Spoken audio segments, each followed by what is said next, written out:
Have you ever heard of a kingdom that vanished into thin air? Not just a city, but an entire civilization, gone overnight. Today, we're diving into one of Africa's most haunting legends, the story of a powerful kingdom that disappeared, leaving behind only whispers and ruins. Our story begins in the heart of southern Africa, with the magnificent Great Zimbabwe. Imagine a city of towering stone walls, built without any mortar, so perfectly constructed that a knife blade can't fit between the stones. For centuries, from around the 11th to the 15th century, this was the capital of a thriving empire. It was a hub of trade, with gold, ivory, and cattle making its people incredibly wealthy. Archaeologists have found artifacts from as far away as China and Persia, proving just how connected and influential this kingdom was. But then, something strange happened. By the late 1400s, Great Zimbabwe was abandoned.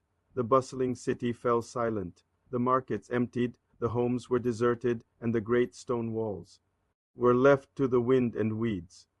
Why would a civilization at its peak just pack up and leave?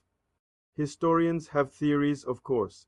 Maybe it was climate change, a devastating drought that dried up the grazing lands for their cattle. Perhaps it was political infighting or the trade routes shifting away, but none of these theories fully explain the suddenness of the abandonment. It's as if one day everyone was there, and the next they were gone. The silence they left behind is what fuels the legends. Did they find a new promised land? Or did something more mysterious happen? This story of a disappearing kingdom isn't unique in African oral tradition. Let's travel west, to the ancient Wagadu Empire, also known as the Ghana Empire.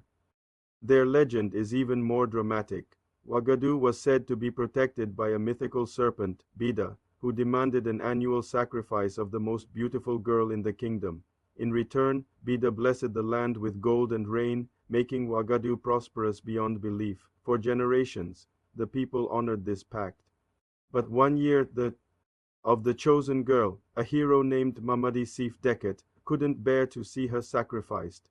He went to the serpent's cave and, in a fierce battle, cut off its head. But as Bida died, it laid a terrible curse upon the land. The curse was a devastating 7-year drought. The rivers ran dry, the fields turned to dust, and the gold vanished. Without its lifeblood of water and wealth, the great Wagadu Empire crumbled. The people were forced to scatter, their kingdom lost to the sands of the Sahara. So what do we make of these stories? Are they just myths, or do they hold a kernel of truth? The legend of Wagadu is a powerful allegory for what happens when a society's foundations are shattered.